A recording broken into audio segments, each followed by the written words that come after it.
JP 730 Sports. Hey, sometimes the money doesn't matter. All right. That's a Prince song, by the way. Money doesn't matter. And what I mean by that is NFL free agency is coming up. Um, it's time to get paid. Time for teams to shell out some money, write some checks. Time for players to receive these checks, to receive these bonuses and these contracts for 3, 4, 5 years, whatever they sign for. And that's all well and good. All right. But like I said, sometimes the money doesn't matter. It's not everything. And what I mean by that is every year, players move from one team to another. Quote unquote, good players to excellent players. And when they go to these new teams, they don't produce the same way they did with the prior team. And usually what happens from that is you hear commentary such as bust, doesn't want it, not happy, or usually you just hear, he's not performing to the level he did when he used to play for Team A. All right. And a lot of times this is true. The player does not perform to the same level. But a lot of it has nothing to do with the player himself. The player just made a mistake, and the owner made a mistake, and the GMs made a mistake. And so you're asking, or you're wondering, well, how does a guy who just made $30 million make a mistake? Well, simple. He chose the wrong team. You see, if you're the type of free agent that can make $25, $30 million or get some 18 million guaranteed or some 4 or 5 year contract, that means you had options, right?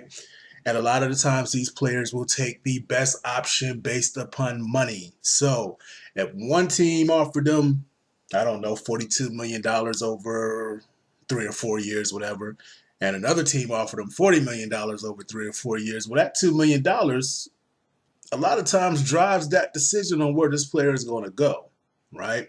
So they end up going somewhere for the extra money. They get to the city and realize they don't like it. They didn't take a look at the scheme or the type of coaches that were in place, the quarterback that was in place, the defensive coordinator that was in place. I'll give you a prime example of this is Julius Thomas. Julius Thomas is in Denver. They're running a West Coast scheme with an outside run zone scheme, and life is good. Julius Thomas is putting up big numbers. They ran all this bootleg stuff. He's wide open. Life is good in Denver. Free agency. Time to get paid. Goes out to Jacksonville. Well, that shit ain't even the same. It's not close to being the same. And anybody that saw him go to Jacksonville knew it wasn't the same. Now, you get your pundits on television that were saying, well, Jacksonville is on the rise. They got Julius Thomas. They got this guy. They got that. Well, nah, because it's a different offensive system. And it's a worse quarterback. Again, it's a worse quarterback. So you're a receiver. Quarterback should matter to you. You would think, right? If you were a corner and you've been playing with 2 Pro Bowl safeties, when you go to your new team, safety should matter to you.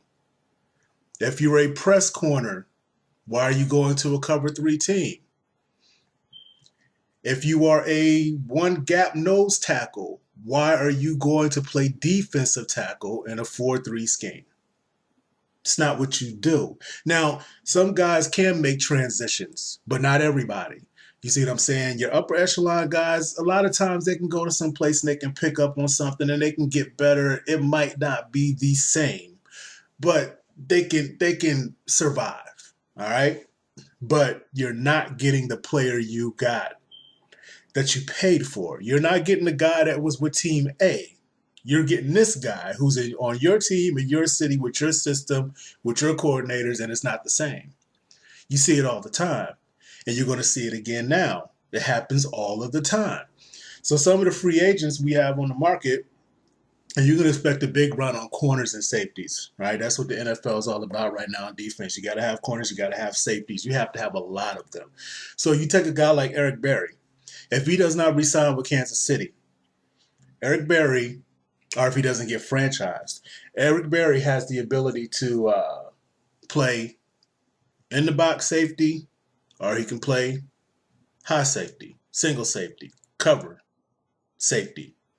He can play both. So wherever Eric Berry goes, he's going to be fine. Okay? But not all safeties can do that. Some safeties are in the box safeties. Like there's a difference between Cam Chancellor and Earl Thomas.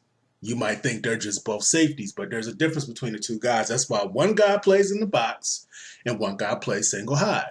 All right, so you're going to see a lot of these guys. They're going to go sign with teams, and the money's going to be out there. Or they always wanted to live in Miami, or they always wanted to live in New York, and they're just going to go and they're going to get hyped, and they're going to get there, and they're going to say, "Whoa, wait, this doesn't look like what I'm used to. What is this? Wait a minute, these receivers that I'm playing with aren't as good as the ones I used to play with. Now I'm the best receiver on the field. Now I'm getting double covered." And the numbers are not going to look the same. You see? So with that being said, when your favorite team starts signing these guys and they start walking through the door and they make the announcement and you get all happy because you got middle linebacker B from this team and he was good there, so he's going to be good here, and they start telling you that this guy's going to help you get over the hump to be a playoff team or a Super Bowl team, ask yourself one question.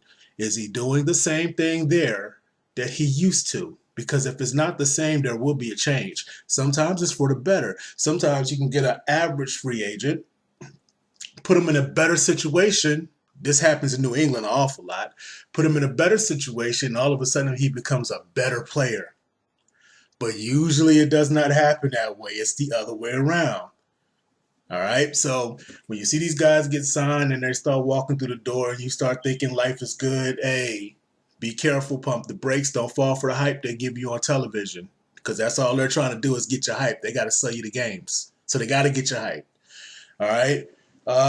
Another guy, Green Bay, Jared Cook. He should stay in Green Bay. Jared Cook's been all over the place, and I think he's finally found a home. A talented guy, but he's finally found an offense and a system that works for him, in my opinion. Got a lot of good guys out here. A.J. Bouye is going to be a free agent cornerback. What type of corner is he? Where does he need to play? Is he a press corner? Is he an off corner? Is he somewhere in between? Can he do both? Got to wonder about that when your team signs him. Prince Amukamara is another one. What kind of corner is he? Got to think about these things. So Trumaine Johnson, the Rams, he's free. So, yeah, when you see these corners and safeties get signed, and they're going to get signed, Captain Munnerlyn, cornerback, free agent. All of these guys are going to get signed because every team needs corners and every team needs safeties and every team needs multiple corners and multiple safeties. Martellus Bennett, is he going back to New England? I don't know. He can fit, but he might want to do something else. JPP may be leaving the Giants. You never know. New York Jets, Geno Smith, Ryan Fitzpatrick, just let everybody go. Stop wasting your time. Just let them all go, start over. So, yeah, with that being said, that's about all I got. JP 730 Sports, I'm out.